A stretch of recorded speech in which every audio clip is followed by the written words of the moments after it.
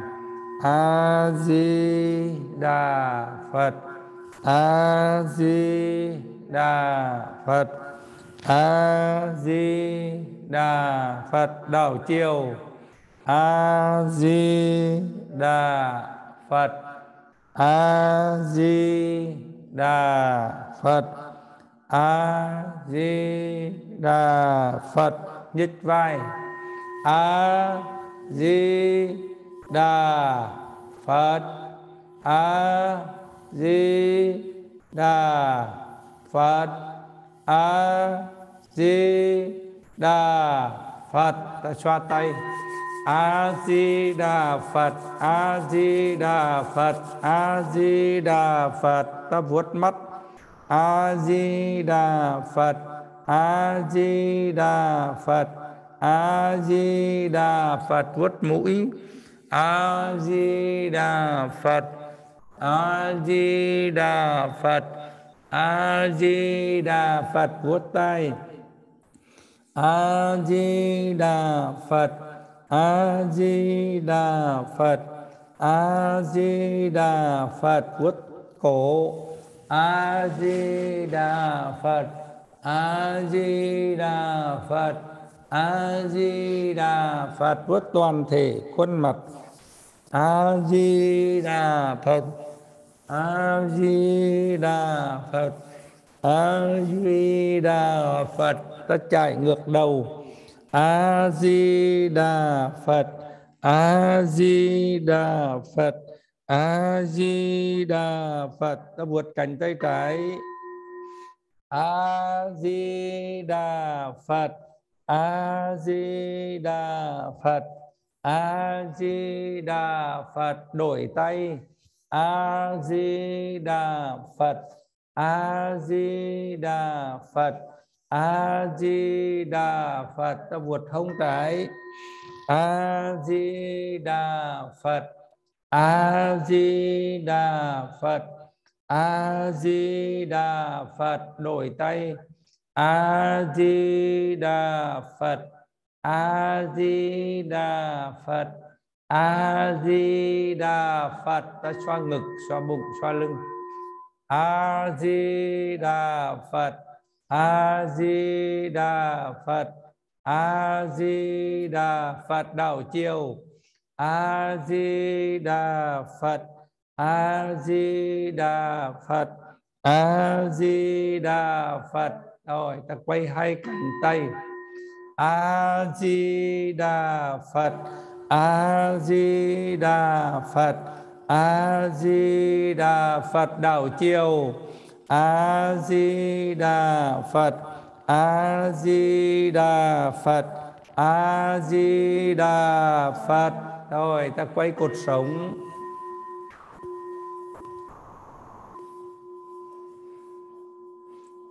A Di Đà Phật. A Di Đà Phật. A Di Đà Phật. Đảo chiều. A Di Đà Phật. A Di Đà Phật. A Di Đà Phật. Rồi ta bóp chân và thảo chân ra, duỗi thẳng, kéo thẳng. A Di Đà Phật. A Di Đà Phật. A Di Đà Phật. A Di Đà Phật. A Di Đà Phật. Duỗi thẳng hai chân. Hai tay nắm hai ngón chân cái, ta kéo thẳng lè. A Di Đà Phật. A Di Đà Phật. A Di Đà Phật. Rồi buông lỏng người, chống thay phía sau, quay hai khớp bàn chân. A Di Đà Phật. A Di Đà Phật. A Di Đà Phật. Đảo chiều. A Di Đà Phật. A Di Đà Phật. A Di Đà Phật. Thôi rụt chân về, đặt hai lòng bàn chân ôm chặt nhau và ta cúi tràn thắt vào đây. A Di Đà Phật. A Di Đà Phật. A Di Đà Phật. Thôi ấn hai phần đầu gối xuống chiếu. A Di Đà Phật. A Di Đà Phật. A Di Đà Phật. Thôi khởi thân đứng dậy.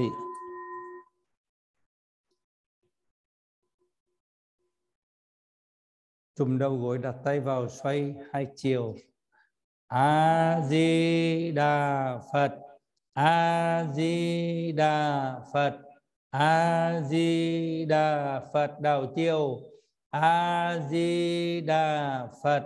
A Di Đà Phật. A Di Đà Phật. Thôi hai tay chồng vào hông căng, quay mũi bàn chân phải. A Di Đà Phật. A Di Đà Phật. A Di Đà Phật. Đảo chiều. A Di Đà Phật. A Di Đà Phật. A Di Đà Phật. Đổi chân. A Di Đà Phật. A Di Đà Phật. A Di Đà Phật. Đảo chiều. A Di Đà Phật. A Di Đà Phật. A Di Đà Phật. Thôi động tác lườn. A Di Đà Phật. A Di Đà Phật. A Di Đà Phật. A Di Đà Phật. A Di Đà Phật. A Di Đà Phật. Thôi ta vận động tại chỗ. A Di Đà Phật. A Di Đà Phật. A Di Đà Phật. A Di Đà Phật. A Di Đà. A Di Đà Phật. A Di Đà Phật. A Di Đà Phật. Thôi điều hòa. A Di Đà Phật. A Di Đà Phật. A Di Đà Phật. Thôi chuyển sang niệm Phật kinh hành. A Di Đà Phật.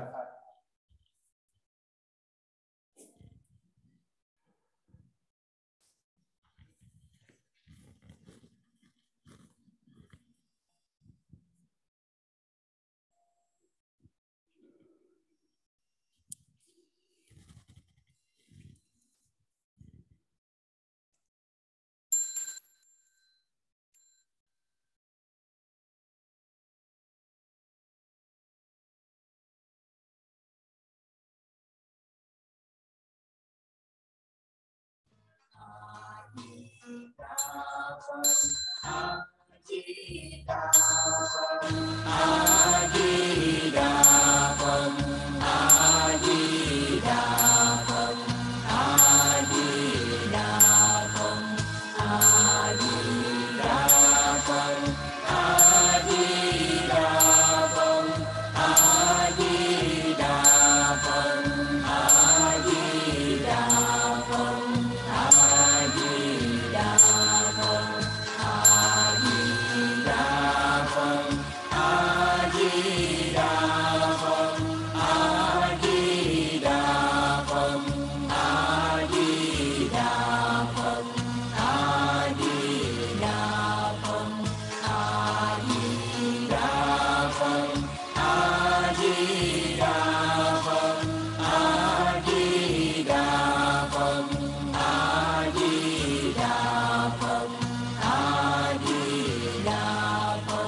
Xin mời toàn thể đại chúng đồng quỳ xuống phát nguyện vãng sanh Tây phương cực lạc.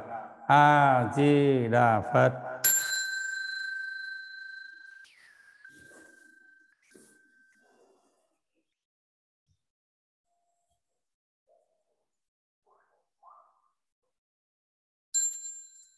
Nam mô Tây phương cực lạc thế giới đại từ đại bi tiếp dẫn đạo sư A Di Đà Phật.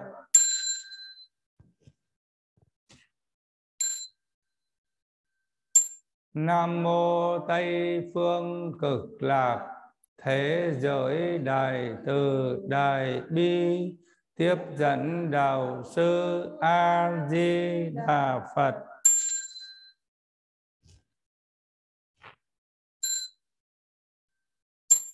Nam mô Tây phương cực lạc thế giới đại từ đại bi tiếp dẫn đạo sư A Di Đà Phật.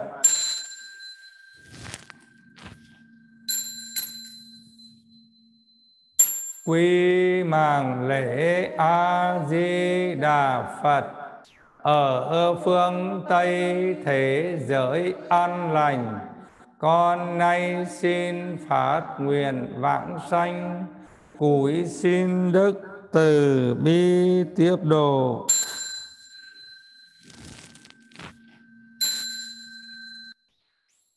Chúng ta phát nguyện. Nam mô A Di Đà Phật. Nam mô A Di Đà Phật. Xin Đức Phật A Di Đà cho con về Tây phương cực lạc càng sớm càng tốt. Ở đây sanh già bệnh chết khổ lắm.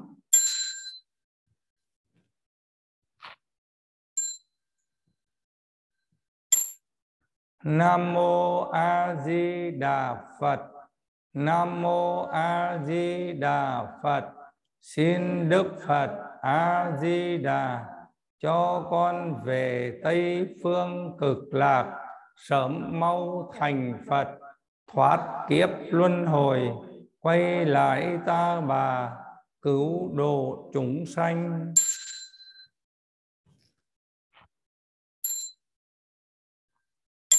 Nam mô A Di Đà Phật. Nam mô A Di Đà Phật. Xin Đức Phật A Di Đà cho con về Tây phương cực lạc trong một khoảnh khắc co duỗi cánh tay, con đi theo Ngài đến nơi cực lạc.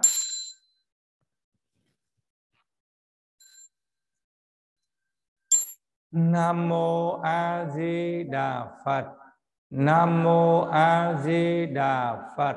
Xin Đức Phật A Di Đà cho con về Tây phương cực lạc, lìa ba đường ác, địa ngục, ngạ quỷ, súc sanh, thẳng tới Đài Sen, hóa thành Bồ Tát.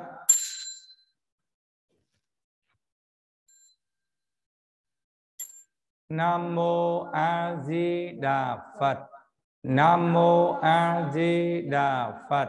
Xin Đức Phật A Di Đà cho con về Tây phương cực lạc, ngày đêm con tha thiết niệm Phật cầu mong Ngài 10 niệm mới tắt hơi, được Ngài về tiếp dẫn. Nguyện Di Đà tiếp dẫn.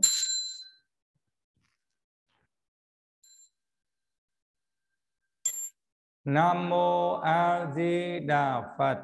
Nam mô A Di Đà Phật. Xin Đức Phật A Di Đà cho con về Tây phương Cực Lạc. Niềm tin con số 1, niệm Phật cầu vãng sanh. A Di Đà Lai Nghinh đưa con về Cực Lạc, quê con là Cực Lạc.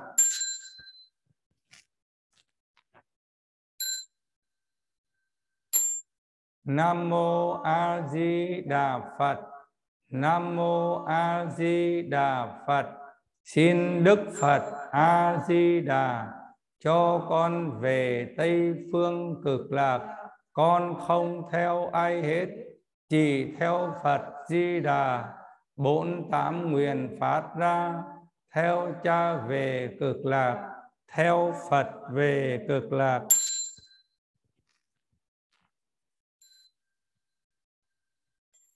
Nam mô A Di Đà Phật. Nam mô A Di Đà Phật. Xin Đức Phật A Di Đà cho con về Tây phương Cực Lạc. Lòng tin con tuyệt đối, sớm tối niệm Di Đà. Khi xả báo thân này về Tây phương Cực Lạc, nhất nhất về Cực Lạc.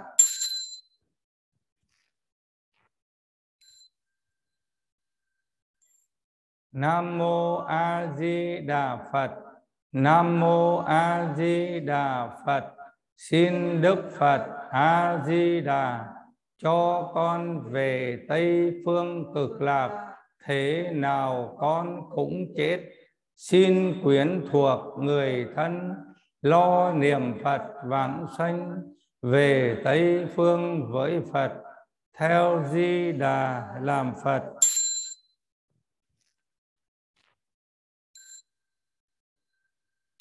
Nam mô A Di Đà Phật. Nam mô A Di Đà Phật. Xin Đức Phật A Di Đà cho con về Tây phương Cực Lạc.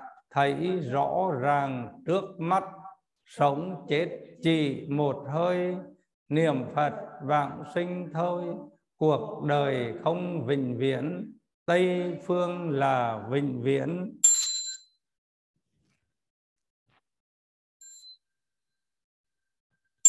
Nam mô A Di Đà Phật. Nam mô A Di Đà Phật. Xin Đức Phật A Di Đà cho con về Tây phương Cực Lạc. Vãng sanh không phải chết, về Cực Lạc sống lâu, thanh toán hết khổ đau, sống lâu dài bất tử. Vãng sanh là bất tử.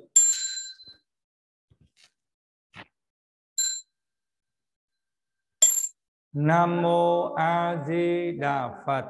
Nam mô A Di Đà Phật. Xin Đức Phật A Di Đà cho con về Tây phương Cực Lạc. Cái thân này nhơ nhớp, khối máu thịt hôi tanh, liềng nó để vãng sanh. Lạy pháp thân đặc biệt, pháp thân mình đặc biệt.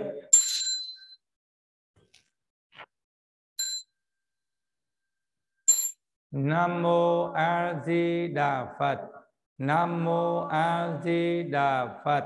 Xin Đức Phật A Di Đà cho con về Tây phương Cực Lạc.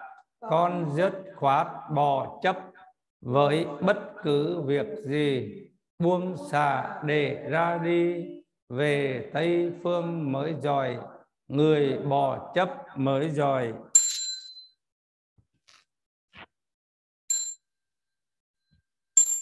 Nam mô A Di Đà Phật. Nam mô A Di Đà Phật. Xin Đức Phật A Di Đà cho con về Tây phương Cực Lạc. con không sợ chết, không sợ bệnh tật ốm đau, chỉ nhớ một câu A Di Đà Phật.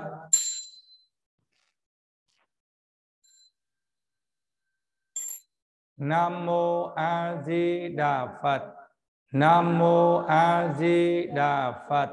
Xin Đức Phật A Di Đà cho con về Tây phương Cực Lạc. Con không cầu sống lâu, không cầu thôi bệnh, mà cầu tỉnh táo vãng sanh Cực Lạc.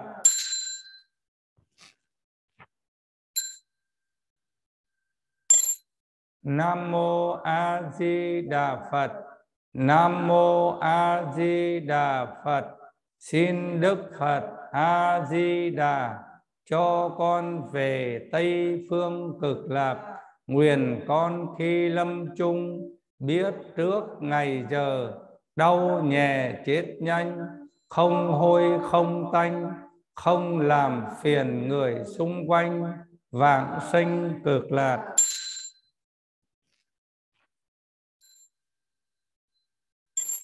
Nam mô A Di Đà Phật. Nam mô A Di Đà Phật. Xin Đức Phật A Di Đà cho con về Tây phương Cực Lạc. Nguyện con khi lâm chung tận mắt thấy Đức Phật A Di Đà tay cầm đài vàng đến tiếp dẫn con về Tây phương Cực Lạc.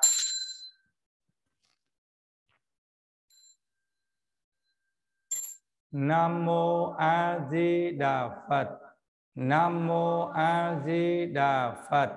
Xin Đức Phật A Di Đà cho con về Tây phương Cực Lạc.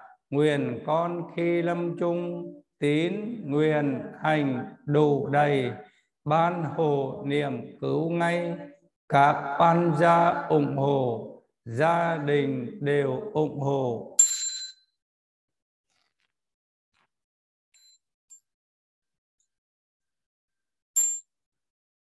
Nam mô Đại Bi Quán Thế Âm Bồ Tát. Nam mô Đại Bi Quán Thế Âm Bồ Tát. Nam mô Quán Thế Âm Bồ Tát. Nam mô Đại Thế Chí Bồ Tát. Nam mô Chí Bồ Tát. Nam mô Đại Thế Chí Bồ Tát. Nam mô Tạng Vương Bồ Tát. Nam mô Địa Tạng Vương Bồ Tát. Nam mô Tạng Vương Bồ Tát. Nam mô Thanh Tịnh Chúng Bồ Tát. Nam mô Thanh Tịnh Chúng Bồ Tát. Nam mô Thanh Tịnh Đại Hải Chúng Bồ Tát.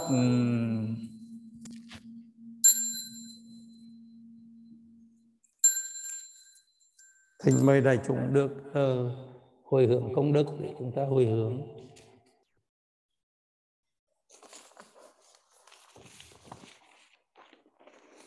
Nguyện đem công đức này hồi hướng cho thập phương pháp giới chúng sanh, trên đền bốn ơn nặng, dưới cứu khổ ba đường.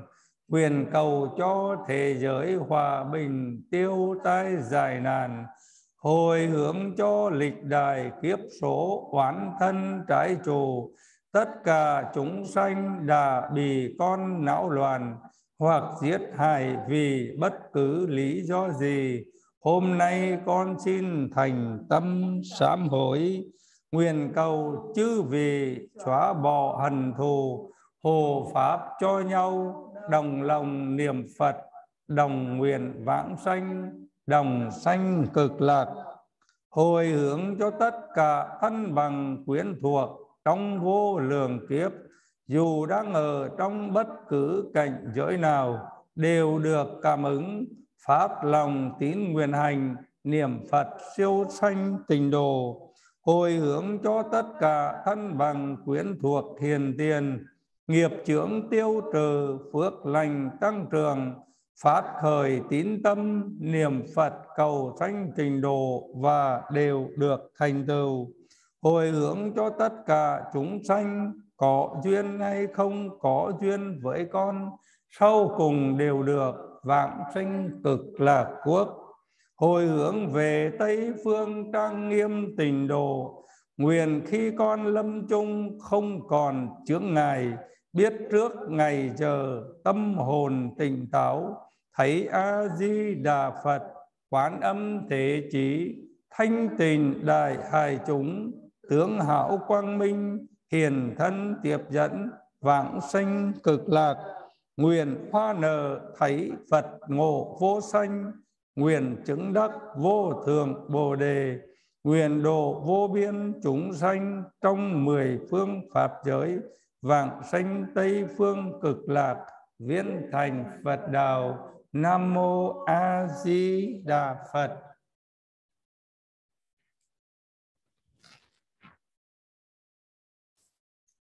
Ta sám hối. Con xưa đã tạo nhiều ác nghiệp, đều do gốc bởi tham sân si, từ thân miệng ý phát sinh ra, nay con kiệt thành xin sám hối.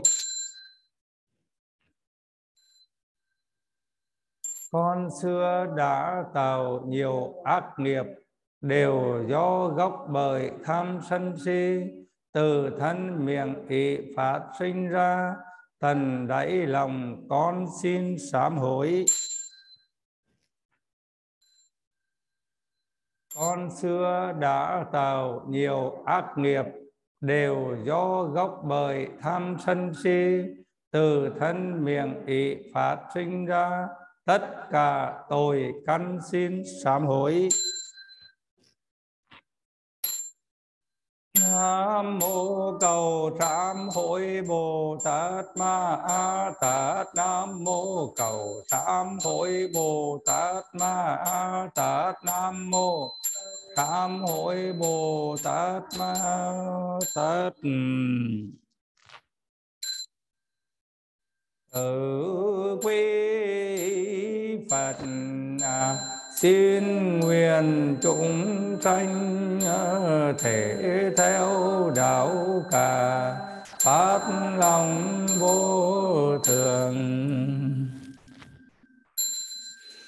Từ quý Pháp xin nguyện chúng sanh thấu rõ kinh tạng, trí huệ như biển. Từ quý tăng xin nguyện chúng sanh không lý đại chúng, tất cả không ngại. Nguyện đem công đức này trang nghiêm Phật tịnh độ, trên bao bổn trọng ân, dưới cứu ba đường khổ. Nếu có ai nghe thấy tất phát Bồ Đề tâm, đến khi mạng này hết, đồng sanh cực lạc quốc.